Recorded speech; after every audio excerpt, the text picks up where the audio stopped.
In the late 1930s, as Europe drifted toward another catastrophic conflict, a new dimension of warfare was taking shape above the clouds. Aircraft were no longer confined to reconnaissance or tactical support.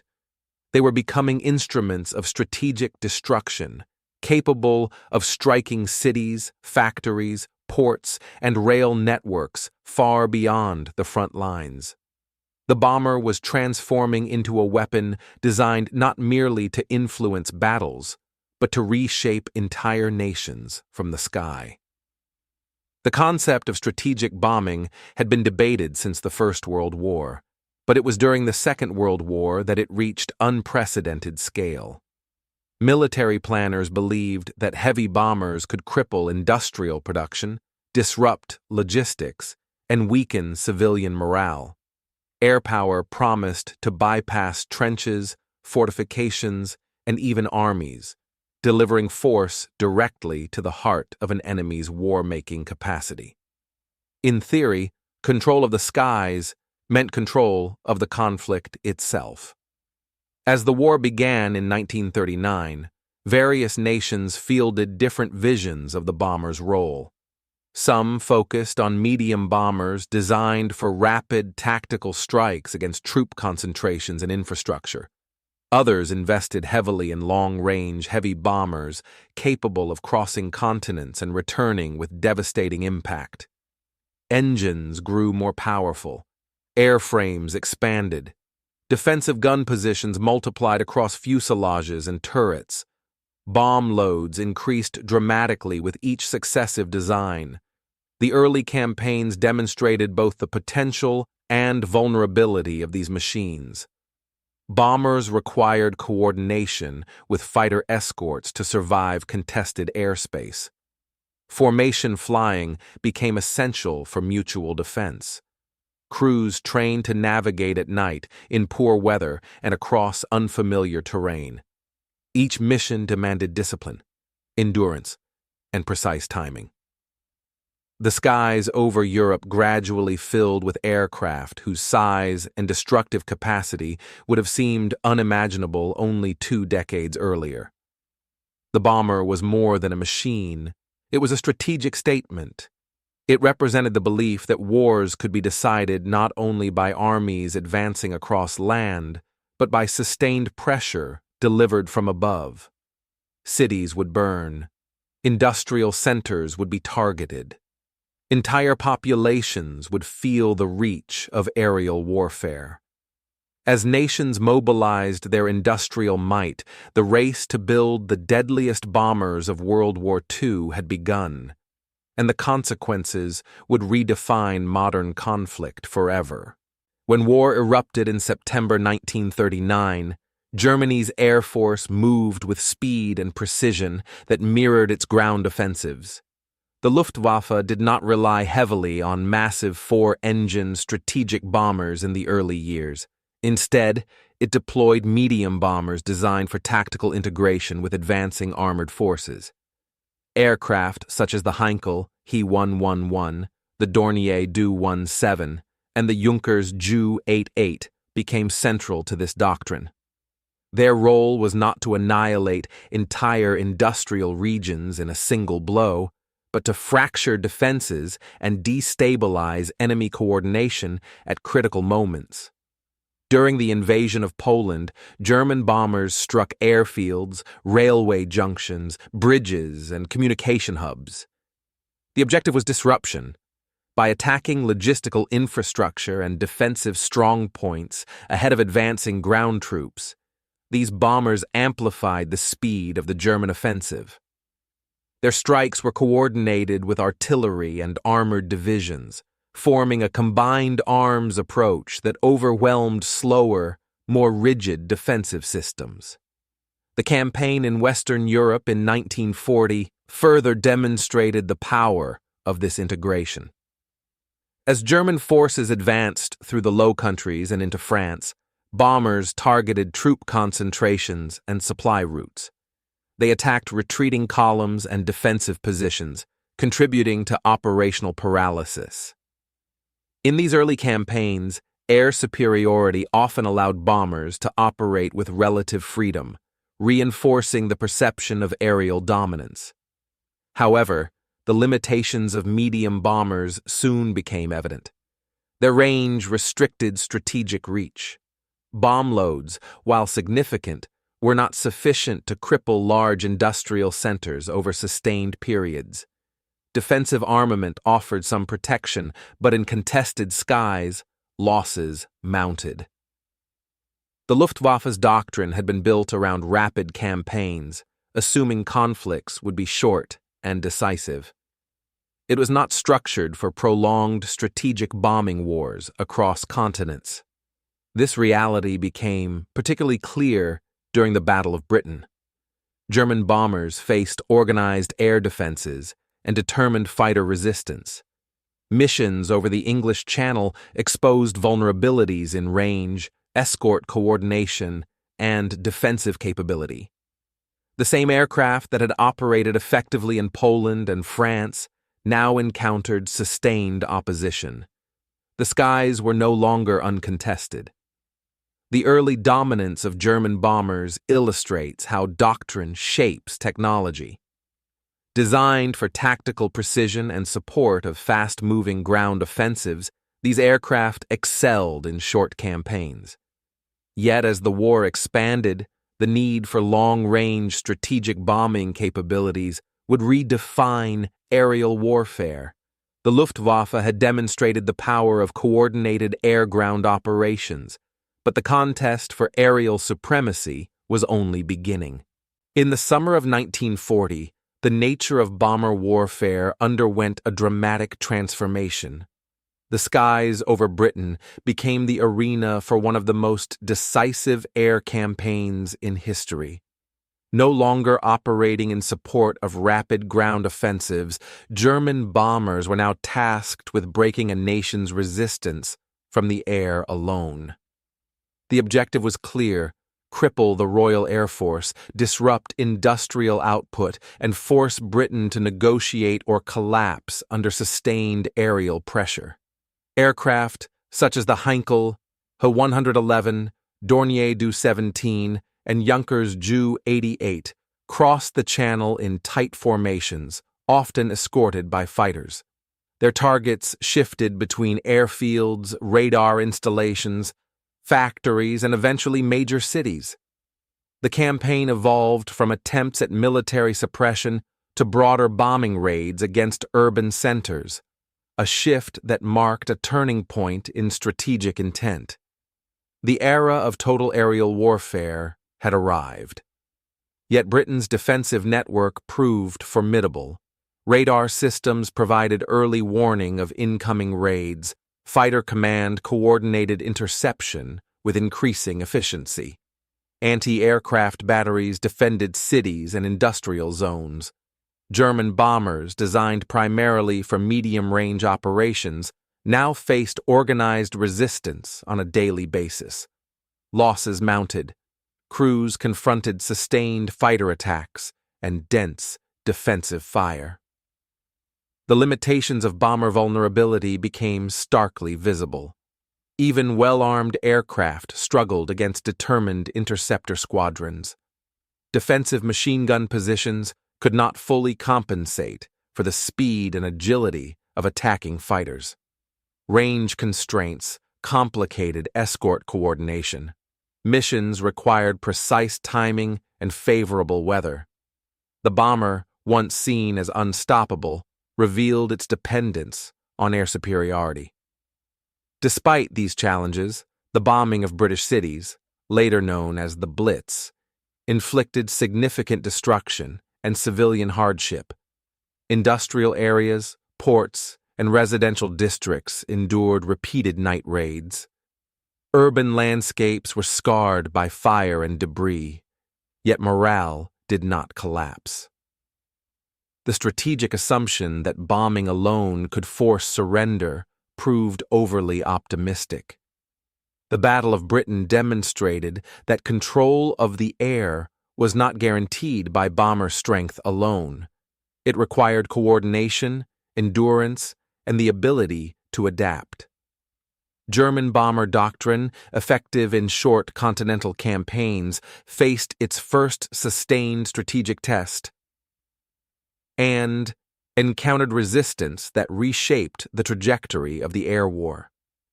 This confrontation signaled a broader truth about bomber warfare. Aircraft capable of carrying destruction across borders were powerful tools, but they were also vulnerable machines operating in contested skies. The struggle above Britain marked the beginning of a prolonged battle for aerial supremacy, one that would intensify as larger, longer-range bombers entered the conflict in the years to follow. When the United States entered the war after December 1941, the scale of aerial conflict expanded dramatically. American industrial capacity introduced a new generation of heavy bombers designed not merely for tactical strikes, but for sustained strategic campaigns deep within enemy territory. Aircraft such as the B-17 Flying Fortress and the B-24 Liberator embodied a different philosophy from earlier European designs. These were long-range, four-engine bombers built to cross continents, deliver substantial payloads, and defend themselves through concentrated defensive firepower. The American doctrine emphasized daylight precision bombing. Rather than conducting raids under cover of darkness, U.S. planners believed that tight formations of heavily armed bombers could protect one another while striking industrial targets with greater accuracy. Massive bomber streams flew in box formations, overlapping fields of defensive machine guns to deter fighter attacks. Crews endured high altitudes, freezing temperatures, and sustained exposure to anti-aircraft fire. The early daylight missions over occupied Europe and Germany revealed both the promise and peril of this approach. Factories, rail yards, and oil refineries were targeted in an effort to dismantle the industrial backbone of the Axis war effort. However, heavily defended airspace inflicted severe casualties. Without adequate long-range fighter escort in the early stages, bomber formations were vulnerable to concentrated interceptor attacks. The sky became a battlefield of attrition. As fighter technology improved and escort range extended, the balance gradually shifted. Coordinated bomber-fighter operations increased survivability and sustained pressure on industrial centers. The cumulative impact of repeated raids strained production networks, disrupted transportation, and forced the diversion of defensive resources. Strategic bombing evolved into a prolonged campaign aimed at weakening an entire war economy, rather than securing immediate tactical gains. The introduction of large-scale American bombing forces marked a turning point in the air war. Industrial capacity allowed aircraft to be produced in extraordinary numbers. Replacement crews were trained continuously. Losses, though heavy, could be replenished.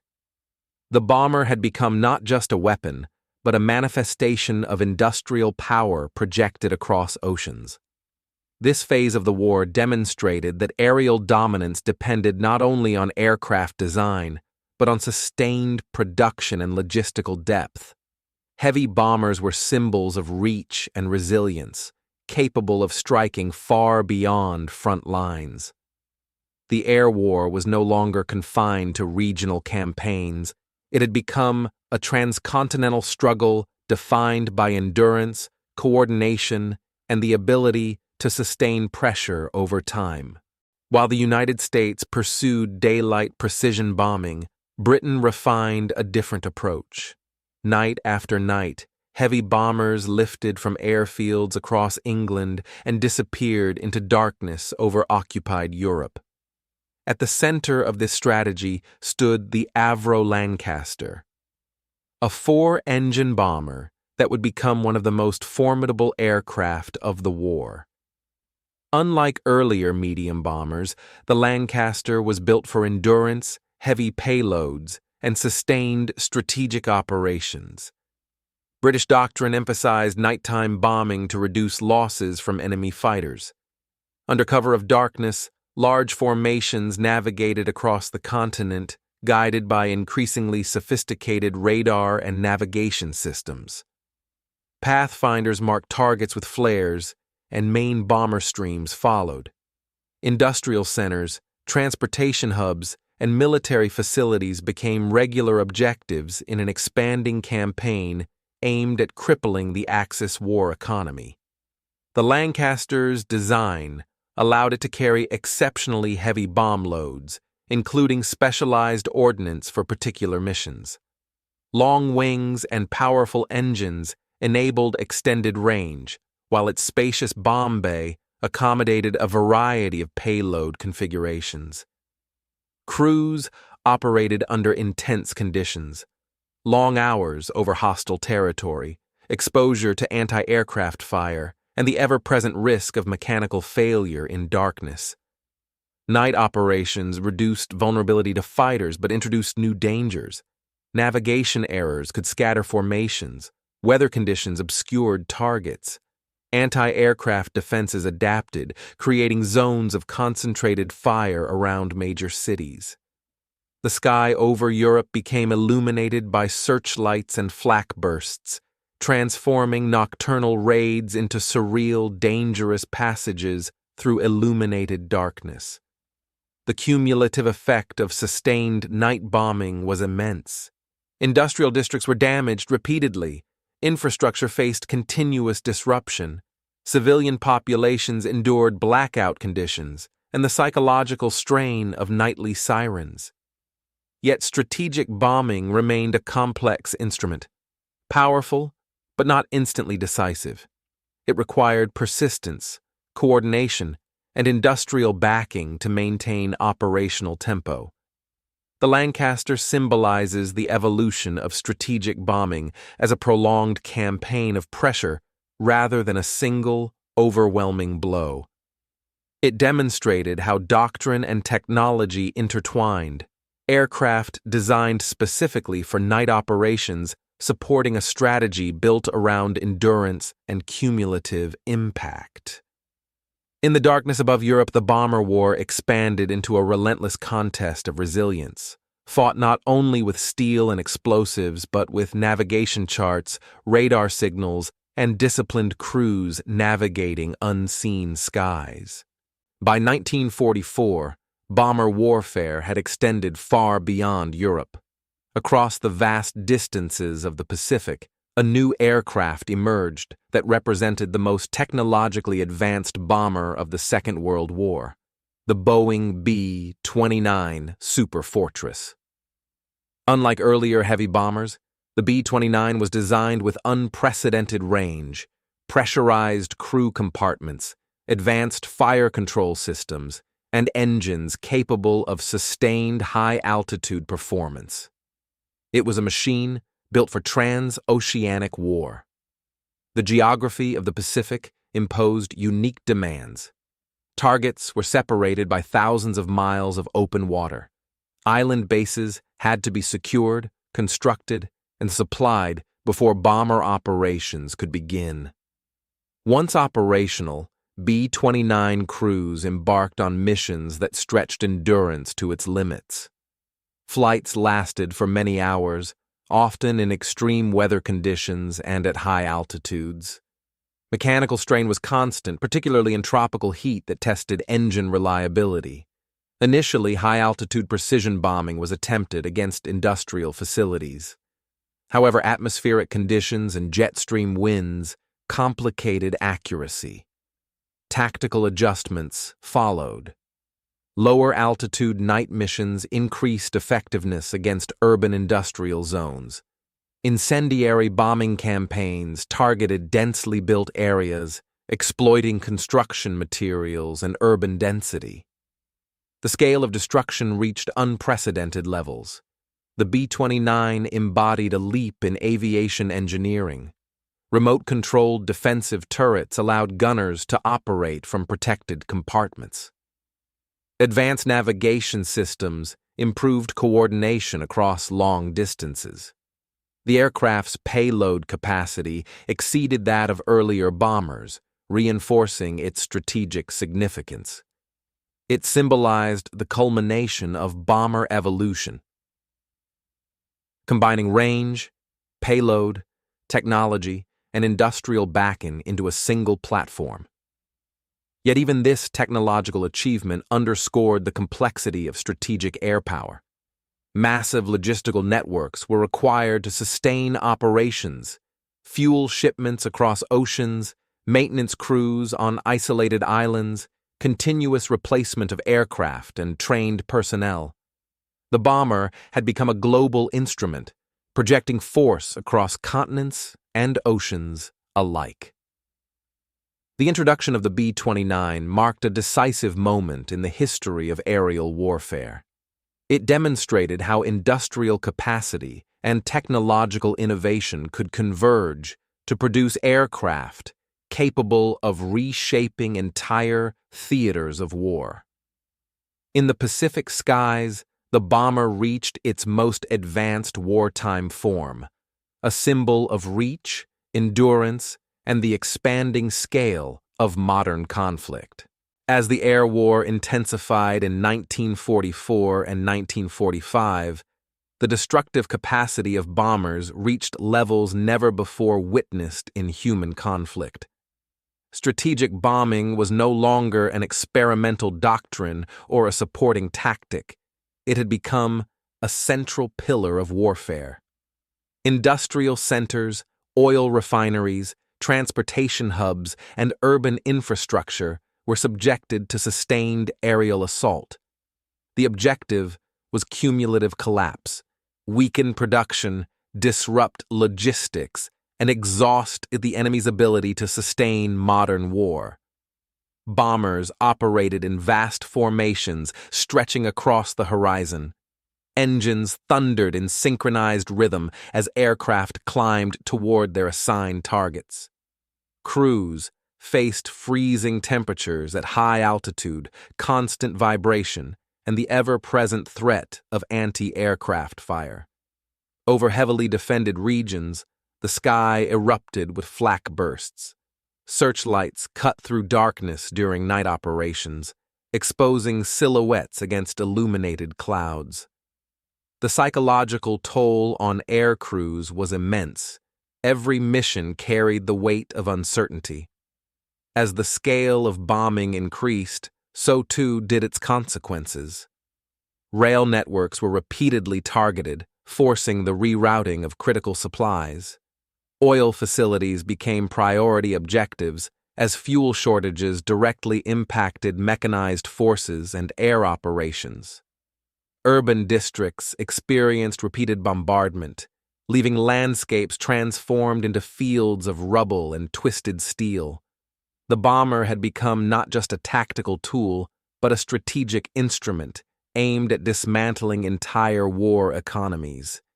Yet even at this scale, strategic bombing revealed inherent limitations. Destruction alone did not guarantee immediate surrender. Repair crews worked tirelessly to restore damaged infrastructure. Production was dispersed to mitigate concentrated losses. Civilian morale, though tested severely, did not always collapse as planners had predicted. Air power proved powerful, but not absolute. By the final year of the war in Europe, sustained bombing campaigns had significantly degraded industrial capacity and transportation systems. The cumulative strain contributed to broader strategic decline. However, this outcome was the result of prolonged pressure, not a single decisive blow. It underscored a fundamental reality. Modern war is sustained by systems, industry, logistics, coordination, and strategic bombing sought to fracture those systems from above. In this phase, the bomber became both symbol and instrument of total war. It represented industrial might transformed into aerial force, capable of reshaping cities and altering strategic balance. The skies over Europe and the Pacific had become battlegrounds of endurance, where technological sophistication, industrial capacity, and human resilience converged in an unprecedented contest for dominance. As bomber formations multiplied and their destructive capacity increased, the contest in the air intensified. Bombers did not operate in isolation. Every raid triggered a defensive response, interceptors rising to challenge incoming formations, anti-aircraft batteries tracking silhouettes against the sky, radar operators guiding fighters toward their targets. The deadliest bombers of World War II were formidable, but they were also vulnerable machines dependent on coordination, escort, and survival under fire. In Europe, heavily defended airspace became a gauntlet. Fighter squadrons scrambled to intercept bomber streams long before they reached industrial targets. The sky turned into a complex battlefield of converging aircraft. Bombers relied on tight formations to maximize overlapping fields of defensive fire. Gunners scanned horizons constantly, tracking fast-moving interceptors that exploited weak angles of approach. Every mission required discipline under pressure. Anti-aircraft defenses added another layer of danger. Heavy flak batteries were positioned around key cities and factories. Bursts of explosive shells created lethal fragmentation zones at altitude. Navigators and pilots maneuvered through corridors of smoke and debris, adjusting altitude and course while maintaining formation integrity. Damage could occur without warning. Engines disabled, control surfaces compromised, fuselages punctured. The psychological strain on bomber crews was immense. Long missions over hostile territory demanded sustained concentration. Even minor mechanical issues could escalate into life-threatening emergencies. Survival often depended on coordination, maintaining formation for mutual defense, communicating damage reports, and supporting crippled aircraft when possible. Each sortie became a test of endurance and cohesion. Technological adaptation continued on both sides. Bombers received improved defensive armament and reinforced structures. Fighter aircraft increased speed and firepower. Radar systems advanced, allowing more precise interception and navigation. The air war evolved into a contest of detection, range, and response time. Innovation was constant, driven by the need to survive in increasingly contested skies. Despite mounting defenses, bombing campaigns persisted. The ability to sustain operations despite losses reflected industrial depth and strategic determination. Yet the vulnerability of even the most advanced bombers remained evident. Air superiority was never absolute. It required continuous effort, adaptation, and sacrifice. This phase of the war highlights a crucial dimension of bomber evolution. Lethality depended not only on payload capacity, but on survivability. The deadliest bombers were powerful instruments of destruction, but only when protected, coordinated, and sustained within a larger aerial system. In the skies of World War II, dominance was always contested, and survival was never guaranteed. By the later stages of the war, bomber warfare had become a contest not only of scale, but of technological sophistication.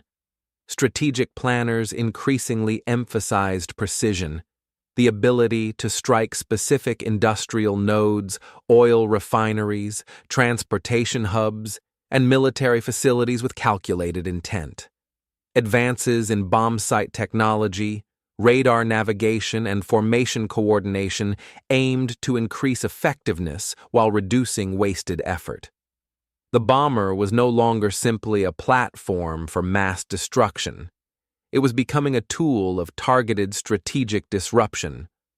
Daylight bombing campaigns relied heavily on optical bomb sites, which required stable flight paths and clear visibility.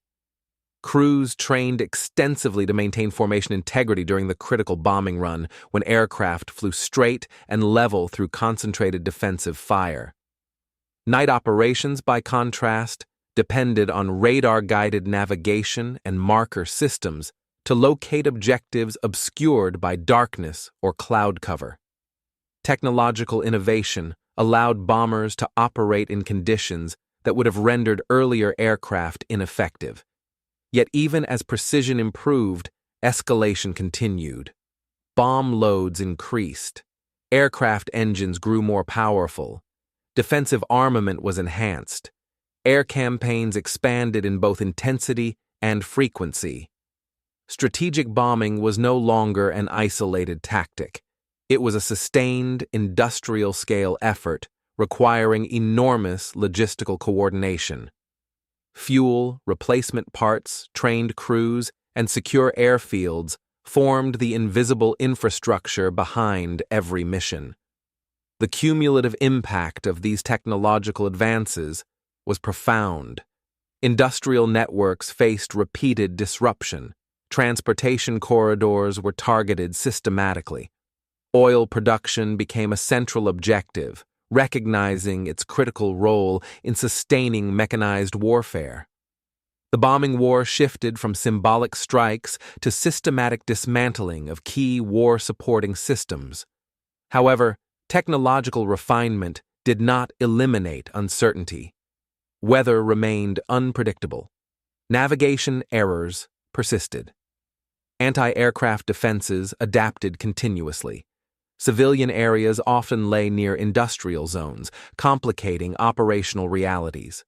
The bomber's capacity for precision existed within the broader complexity of total war.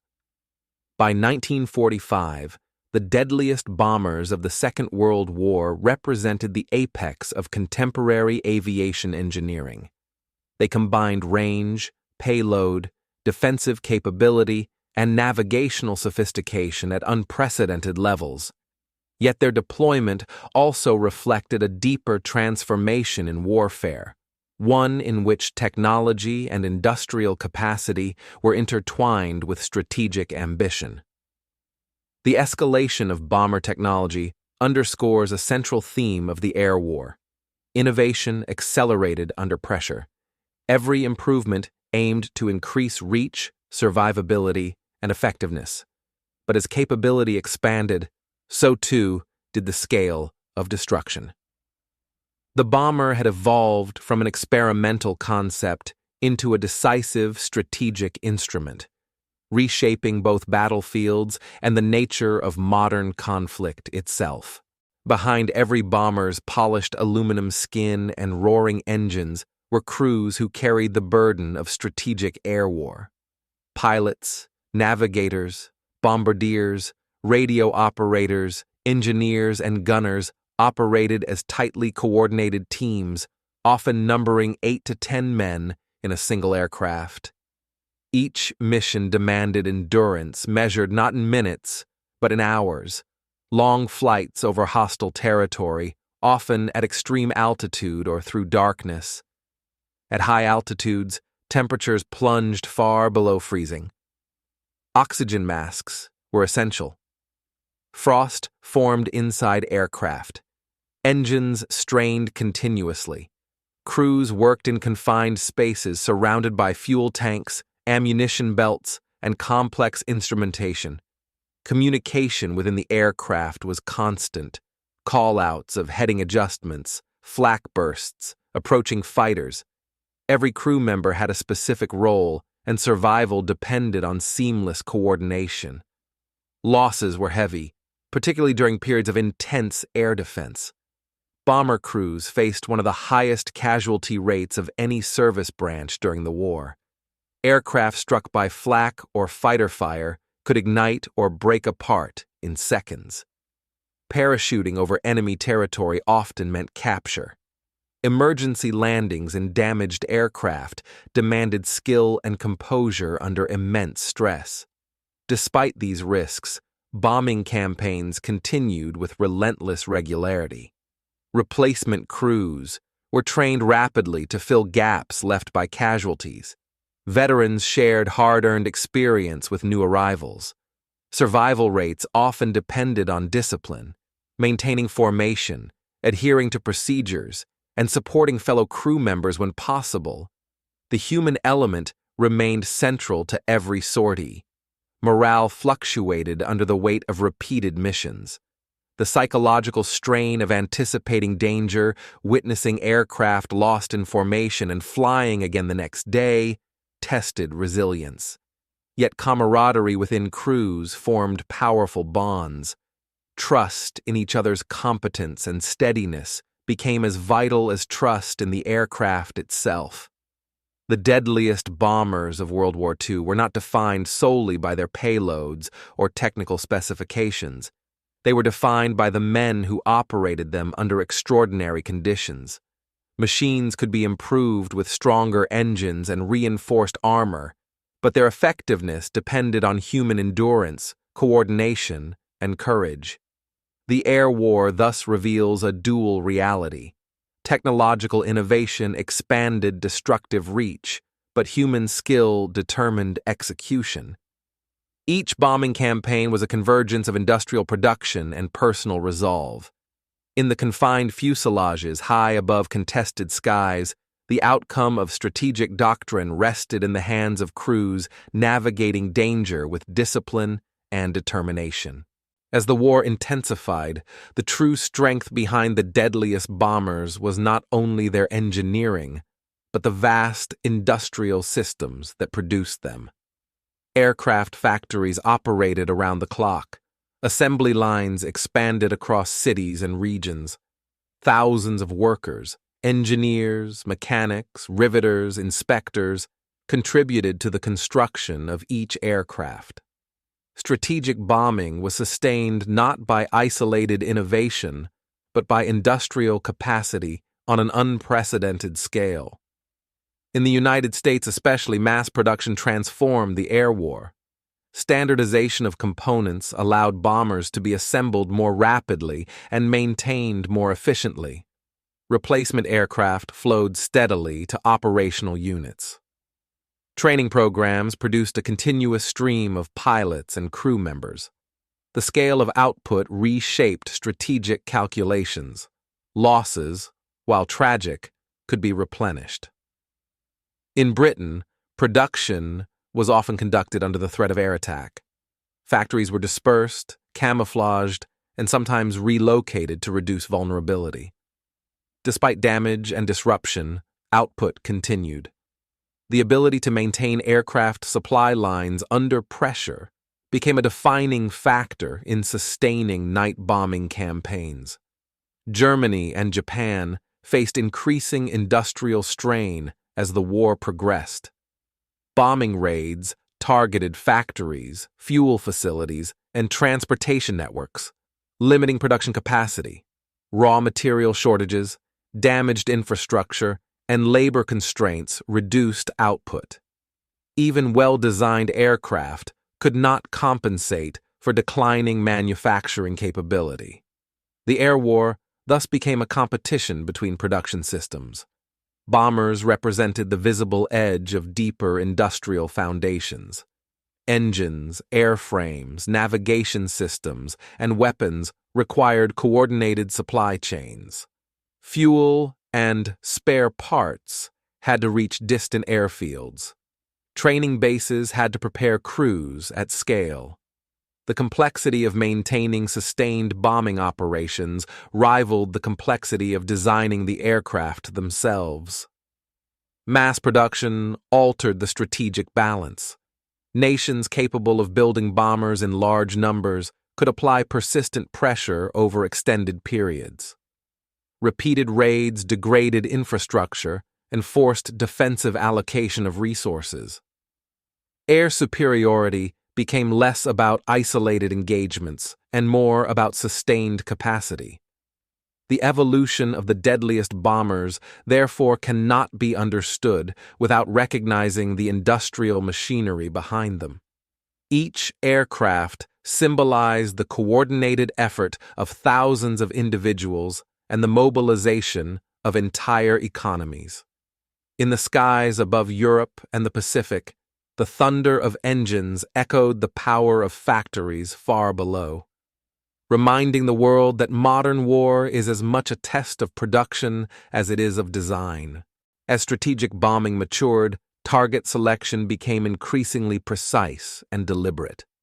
Military planners recognized that modern warfare depended on interconnected systems: oil refineries, rail junctions, synthetic fuel plants, shipyards, and aircraft factories. Destroying individual buildings was less important than crippling the networks that sustained mechanized armies and air forces. Bombers were now instruments aimed at systemic disruption. Oil emerged as a primary objective. Fuel-powered tanks, aircraft, trucks, and naval vessels. Without it, mobility collapsed. Repeated bombing campaigns targeted refineries and storage facilities, seeking to choke the supply chain. The effect was gradual but profound.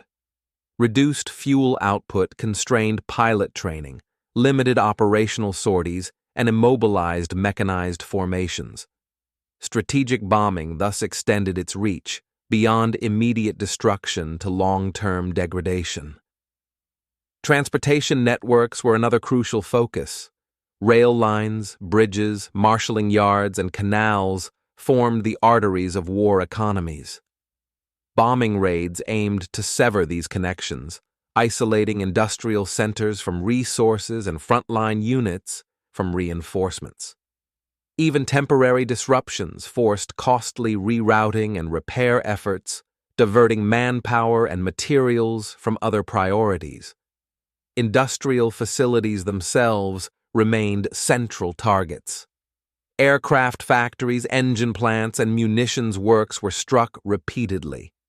Dispersal and camouflage efforts sought to mitigate vulnerability, but sustained bombing placed constant pressure on output.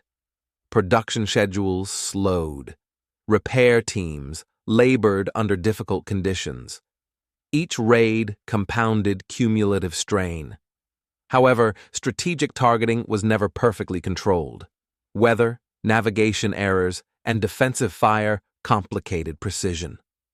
Urban centers often lay adjacent to industrial zones, increasing the scale of damage. The bombers' ability to strike infrastructure reshaped not only military systems, but civilian environments. The air war blurred boundaries between battlefield and homeland. By the later years of the conflict, systematic bombing campaigns had significantly reduced industrial efficiency in several theaters. The ability to coordinate complex operations declined as fuel and transportation networks faltered. Strategic bombing had evolved from symbolic raids into sustained economic warfare conducted from the sky. This phase reveals how the deadliest bombers were used not merely for destruction, but for calculated pressure against interconnected systems. The objective was endurance, to weaken the structural foundations of modern war over time. The aircraft that carried out these missions were tools within a larger strategic framework, one that recognized that disabling infrastructure could prove as decisive as defeating armies in the field. By 1944, the air war had reached a decisive threshold. The cumulative weight of sustained bombing campaigns, combined with improved long-range fighter escorts, began to shift the balance of aerial control. Bombers were no longer venturing into heavily defended airspace alone.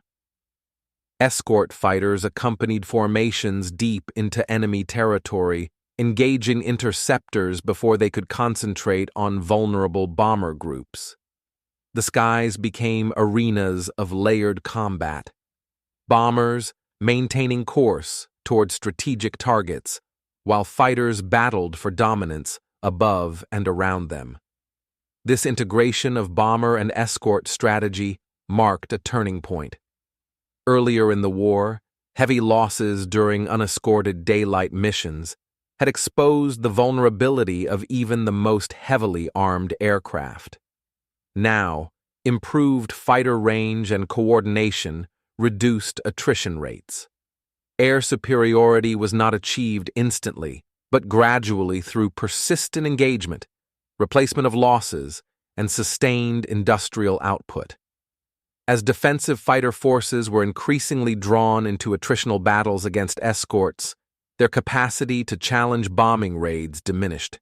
Radar installations, fuel depots, and aircraft production facilities themselves were targeted, weakening the defensive network from multiple angles. The bomber offensive became part of a broader air superiority campaign, a systematic effort to degrade the enemy's ability to contest the skies. The effects were cumulative. Reduced interceptor strength meant more bombers reaching their objectives. Damaged infrastructure hindered repair of defensive systems. Fuel shortages limited pilot training and sortie frequency. The air war, once a contested struggle for access, began to tilt toward sustained dominance by those who could maintain production and coordination at scale. Yet air superiority did not eliminate risk. Anti-aircraft defenses remained dangerous. Weather continued to complicate navigation and formation integrity. Long missions demanded concentration and resilience. Even in periods of relative dominance, each sortie carried uncertainty. The turning point in the bomber war illustrates a central principle of modern conflict. Control of the air is not secured by individual aircraft performance alone, but by integrated systems. Bombers, fighters, radar, logistics, and industrial support working in concert. The deadliest bombers were most effective when embedded within this broader framework of coordinated air power. By the final year of the war in Europe, sustained aerial pressure had significantly constrained defensive capability. Strategic bombing, once an ambitious theory, had matured into a systematic campaign capable of shaping the operational environment. The skies, fiercely contested at first, had become arenas where endurance and coordination determined control, and where the deadliest bombers operated with increasing strategic impact. By 1945, bomber warfare had reached a point where technology and strategy converged in ways previously unimaginable. The aircraft that had once carried conventional bombs over industrial centers were now capable of delivering weapons of unprecedented destructive power. The bomber had evolved from a tool of sustained strategic pressure into an instrument capable of altering the course of history in a single mission. The development of advanced long-range bombers with substantial payload capacity created the conditions for a new threshold in warfare. These aircraft combined altitude, range, and precision navigation with the ability to transport extraordinary loads across vast distances. The scale of destruction possible from the air had already transformed cities and industries. Now, the potential consequences extended even further. By the final months of the war, the air campaign in the Pacific demonstrated how fully aerial warfare had matured. Strategic bombing had reduced infrastructure, disrupted supply chains, and weakened defensive systems.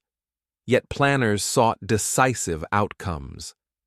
The bomber, as the vehicle of delivery, represented the culmination of years of engineering advancement and operational experience. The aircraft that carried out the most consequential missions of 1945 did so under extraordinary secrecy and preparation. Crews were selected and trained intensively. Navigation, timing, and coordination were refined with meticulous care. These operations underscored how far bomber technology had advanced, from medium-range tactical aircraft to long-range platforms capable of shaping geopolitical realities. The atomic threshold marked a profound transformation. It demonstrated that the bomber was not merely a strategic instrument within conventional limits, but a carrier of weapons that could redefine the boundaries of warfare itself. The destructive capacity concentrated in a single aircraft represented the ultimate extension of industrial, scientific, and military collaboration. Yet this moment also forced reflection. The escalation of destructive capability raised questions about the future of aerial warfare and the responsibilities attached to such power. The bomber had evolved into one of the most influential weapons of the 20th century, a symbol of both technological mastery and the immense consequences of modern conflict. By the war's end, the role of the bomber had been irrevocably transformed. What began as experiments in strategic theory had culminated in missions that reshaped global politics and military doctrine. The deadliest bombers of World War II were not only machines of war, they were harbingers of a new era, where the sky itself had become the decisive frontier. When the engines finally fell silent in 1945, the legacy of the world's deadliest bombers extended far beyond the battlefields they had scarred. These aircraft had reshaped not only cities and industrial networks, but the very concept of warfare. For the first time in history, nations had learned that the homeland itself was no longer beyond reach. The front line had expanded vertically and permanently. The bomber had begun the war as a strategic theory, debated in military academies, and tested in limited campaigns. By its end, it had become a central pillar of military power. Heavy bombers demonstrated that industrial capacity, range, and sustained aerial pressure could influence the outcome of global conflict. They revealed that wars could be fought not only through territorial advance, but through systematic disruption of infrastructure, fuel supply, and production. Technologically, the advancements were extraordinary. Pressurized cabins, radar navigation, long-range engines, defensive gun systems, and advanced bombing mechanisms set new standards in aviation engineering. Post-war air forces across the world studied these developments carefully. The architecture of modern strategic air power, from nuclear deterrence doctrine to long-range strike capability, was built upon the foundations laid during World War II. Yet the legacy is complex. Strategic bombing campaigns demonstrated both effectiveness and limitation. While sustained aerial assault weakened war economies and constrained military operations, it rarely produced immediate collapse on its own. Industrial systems adapted. Civilians endured. The bomber proved powerful, but not omnipotent. Its strength lay in cumulative pressure, integration with broader strategy, and the industrial depth behind it. The human dimension also endures in memory. Thousands of aircrew members flew into contested skies, often facing extreme danger. Their experiences became part of a larger story about endurance, sacrifice, and technological transformation. The machines they operated symbolized national resolve and industrial capability, but their missions depended on coordination, discipline, and courage. In the decades that followed, bomber aircraft evolved into even more advanced platforms. Jet propulsion, guided munitions, and intercontinental range extended the principles first demonstrated in the skies over Europe and the Pacific. The shadow cast by World War II bombers stretched deep into the Cold War and beyond. The deadliest bombers of World War II were more than engines and steel. They were instruments of strategic change. They altered how wars were fought, how nations prepared for conflict, and how power was projected across continents. Their evolution reflects a broader truth about modern warfare. Innovation accelerates under pressure, and the consequences of that innovation can reshape the world long after the final mission is flown. The sky had become a battlefield, and after 1945, it would never cease to be one.